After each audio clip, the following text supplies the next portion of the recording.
Hello everyone. In this video, I'll be translating and summarizing the latest Urdu broadcast by Orya Maqbool to make it accessible for our English-speaking audience. Let's go through the key developments and insights in Orya Maqbool's words. We have, through our own actions and misdeeds, created such a hell that those who live in it are scorched by its heat, their breath choked by its foul smoke. And those who have left it behind, no matter how much they may be suffering in exile, be it as second-class citizens, distressed by homesickness, or concerned about the moral waywardness of their children, they still consider that foreign society and environment to be better than this hell. They weep, remembering their homeland, but the very thought of returning makes them tremble. They fear being killed unjustly on the streets, haunted by the threat of being kidnapped for ransom. They face the constant need to pay bribes or seek influence even for minor issues, let alone larger problems. Eventually, they conclude that this country is not worth living in. Instead, they send money back home to their relatives, support local charities, and, if possible, work to get their loved ones out of the country. But they do not even entertain the idea of returning to live in that land. They would rather endure the trials abroad. This belief is growing stronger with each passing day.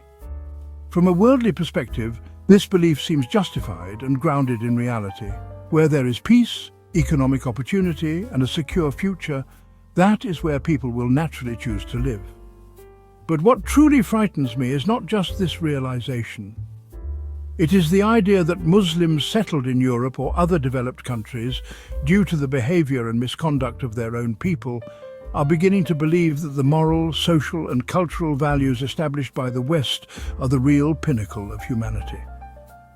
They think only such societies can bring peace to the human soul. To them, the Islamic ideal of a just and noble society is nothing more than a dream Muslims have been clinging to for centuries. Our condition has deteriorated so much that we are seen as dishonest thieves, kidnappers, backstabbers, people who declare others infidels and kill them, cheaters and hoarders. We are not even in a position to speak of ourselves with dignity before the world. What is shocking is that this seed of doubt has been planted only in the hearts of Muslims. Through a long intellectual campaign, this seed has grown into a strong tree. People from all poor, war-torn and unstable countries have also migrated to the West. From Africa, where famine and poverty are rampant, where 1 million can die in a single tribal conflict, to India, which has one of the largest populations of immigrants in the West, none of them have expressed such hatred or disdain for their religion or homeland the way some Muslims have. A specific segment of Muslims, dazzled by Western culture, starts thinking, feeling and expressing such thoughts. I was tangled in the knots of this logic when the hadith of the Prophet Muhammad, peace be upon him, illuminated my mind. The Prophet, peace be upon him, said, "A believer will go to the Dajjal thinking he is a true believer, but by the evening he will begin to doubt whether he is right or not." Reflect deeply on this beautiful statement of wisdom and the doors of realization will swing open before you. In the age of Dajjal, an atmosphere of doubt will prevail. The society Dajjal will create will be so powerful and filled with allure that even the most faithful believer, when exposed to it, will begin to question himself. Are we right or are they right? Are we wrong or are they wrong? This crisis of doubt arises not just from our moral decay, but also from the lack of firasa, or spiritual insight among believers. It's the very insight the Prophet, peace be upon him, mentioned when he said, "Beware the insight of a believer, for he sees with the light of Allah." You see, the tragedy is that those who carry the banner of Islam today are often the ones most lacking in the kind of true knowledge that produces such spiritual insight. Now, this insight doesn't come from parsing the intricacies of the Quran or jurisprudence. No, it comes from character, such that people can identify your faith not by your words, but by your actions. People spontaneously say, "This is a true Muslim from the Golden Age." When the Prophet, peace be upon him, stood on the hill of Safa to present his message, he asked the people, "How have you found me during my life among you?" All of Makkah replied, "Truthful and trustworthy." He then asked, "If I tell you that an army is waiting to attack you from behind this hill, will you believe me?" They replied, "Why not? You've never lied or betrayed anyone. That is the prophetic model of calling people to faith. But we as a nation point fingers at others while spitting fire with our words. Yet in no Friday sermon, no religious gathering, no conference, do we ever stand and ask, tell me, do you see any flaws in me? Do you see pride, arrogance, slander, or falsehood in me?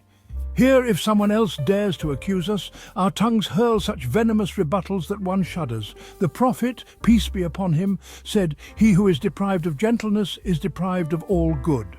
When asked what asabiya or tribalism is, he replied, "Supporting your people in their wrongdoing." And how beautifully he said, "No nation goes astray after receiving guidance except when argumentation becomes prevalent among them, but those who possess insight, like Iqbal, proclaim, 'What is light without the eye of the heart? That which you call light is but darkness.'"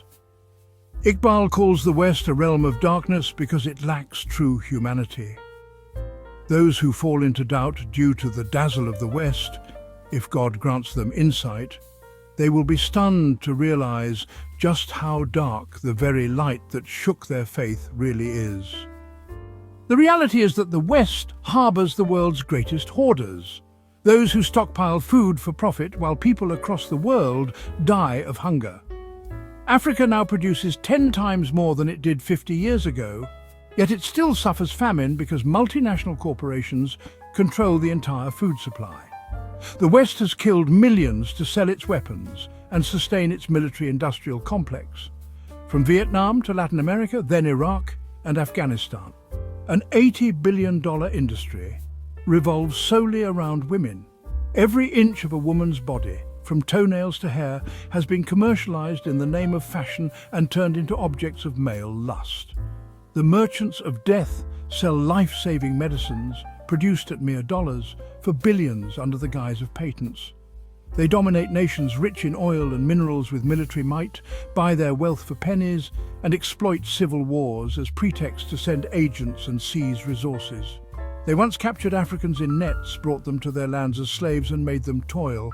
Now they need skilled intellectual slaves. They bid for talent worldwide and settle only those who can offer them some craft or skill. This is the same West where 1,421 individuals possess so much wealth, accumulated through such means that, if distributed evenly, no one in the world would remain poor. No one would lack medicine or education. No one would be deprived of life's basic necessities.